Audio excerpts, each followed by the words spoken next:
Hello, everyone. Thank you so much for inviting me to this talk, and thank you so much for organizing this panel.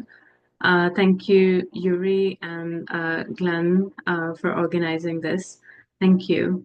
So today I'll be speaking about advancing epistemic justice, decolonizing psychological research and collaborations. My name is Dr. Gulnaz Anjum. I'm an assistant professor of psychology at University of Limerick in Ireland, and today I'm speaking to you from Limerick. I'm also a local coordinator for the Global Minds program here at University of Limerick. And I think it's also important to mention that this topic that I'm presenting today is very close to my heart.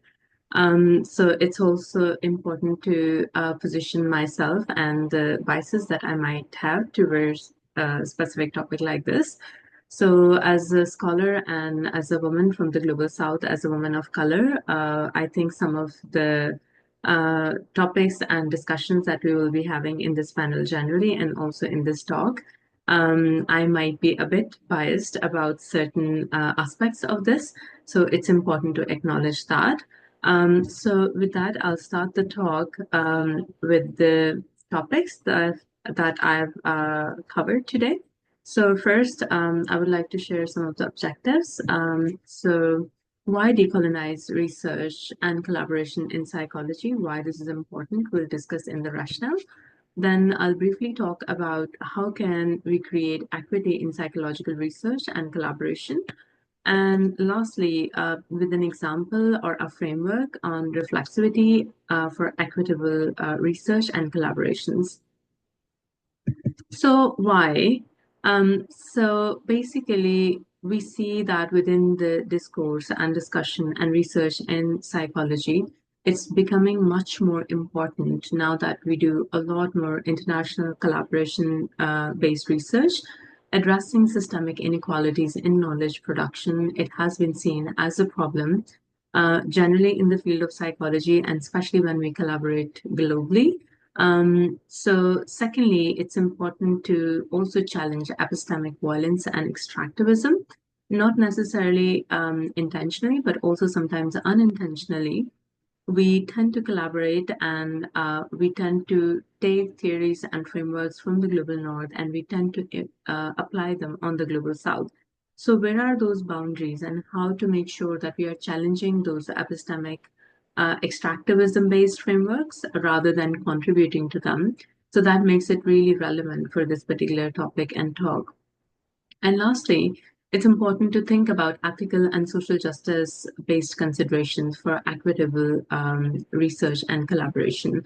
And this has been a framework that has been important for many researchers, especially the ones who want to create more equitable space and research based collaborations from the global north with collaboration in the global south.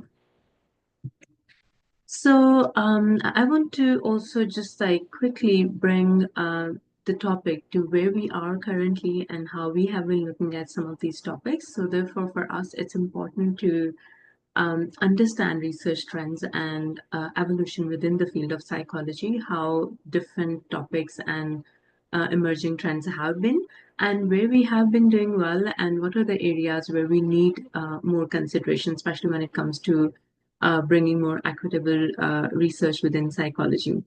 So to that end, we have been doing a bibliometric analysis of different subfields within psychology and using frameworks that look at certain areas within the field.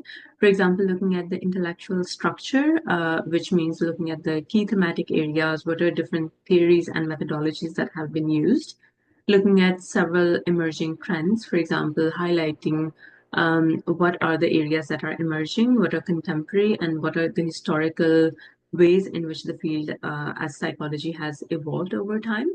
Then we also look at author and institutions, how different authors have been contributing a lot and from where, and also what are the leading institutions in this framework.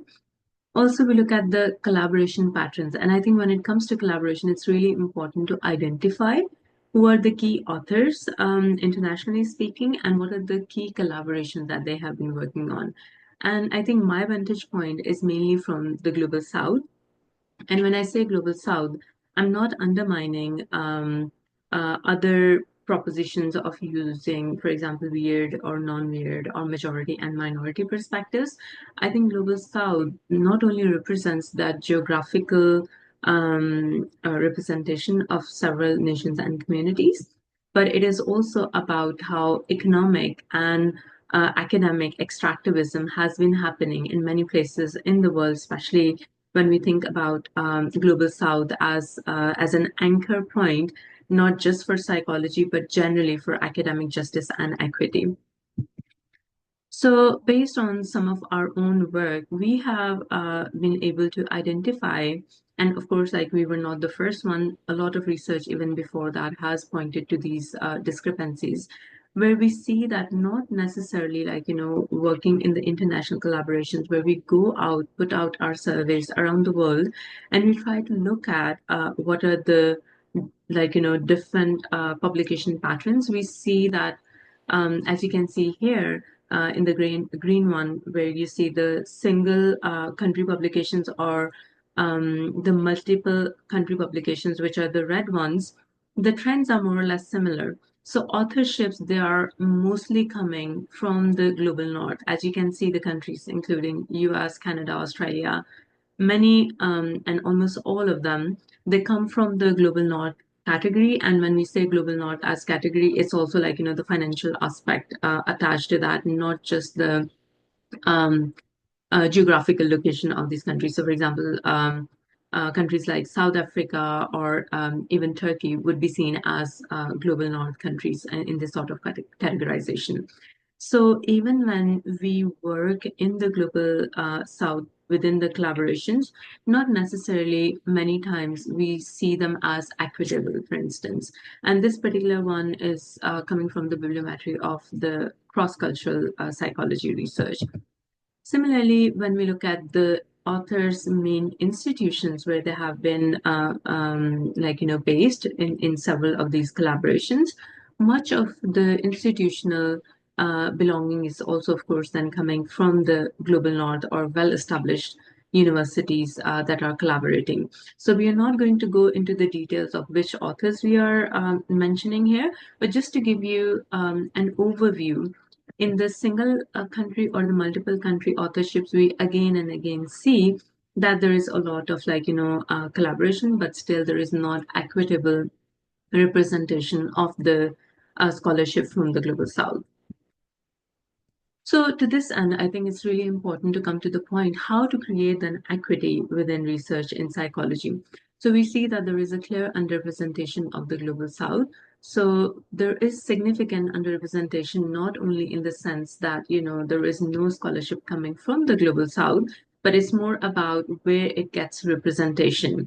And also, we usually use the frameworks where we take the research surveys and theories and frameworks from the global north, and we keep that as a benchmark. And then, even if we collect data from the global south, it's mostly for the comparative purposes. So even the representation of these cultural perspectives, even when done in the global south, it's quite skewed.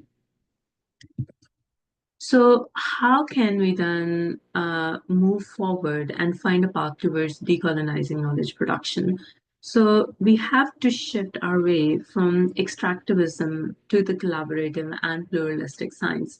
What do we mean by that? We need to shift from extractive research to co-designing, essentially incorporating the communities and the local knowledge from the global south, not only taking our structured method from the global north to the global south, but also engaging with the local communities in the production of their own testing tools and their own methodologies. Similarly, I think following on the same point, we need to adopt methodologies which are more pluralistic, right? So thinking about indigenous communities, participatory methods, and also specifying the context in which those research frameworks are being adapted or being conducted. Then institutional advocacy is really important, especially when it comes to academic hiring, funding, distribution, and also more specifically in this context when it comes to publishing, especially when it comes to different metrics or journal publication standards, especially when it comes to open access charges. Many authors from the Global South, they might not be able to participate in um, um, the processing for the academic journals or the open access publication charges, right? So then lastly, it's also important to think beyond English as language. Of course, most of us sitting in the room and having this discussion, of course, we are comfortable speaking English, but many times it's also important to not only conduct research using surveys in the Global South, but also at least in some sort of policy briefs or in other ways, we need to give back to these communities. For instance, some of the recent work that we have been doing in Kenya, Nigeria, and in Pakistan, for every project, we have been producing policy briefs which are published in the local languages so that people can actually benefit from the work that we have been doing in these places. So these should not be only like, collaborations with the local scholars, but also promoting local scholarship within the local languages. So the last framework that I want to discuss is why reflexivity matters in decolonial knowledge production. First of all, it's important to define what reflexivity is. It is the process of critically examining one's own positionality, assumptions, and power dynamics in research and knowledge production. For instance, at the beginning of this talk, when I talked about my own positionality, that has something to do with my own way of believing, uh, doing research, contributing to academia in different ways. So that reflexivity is really important.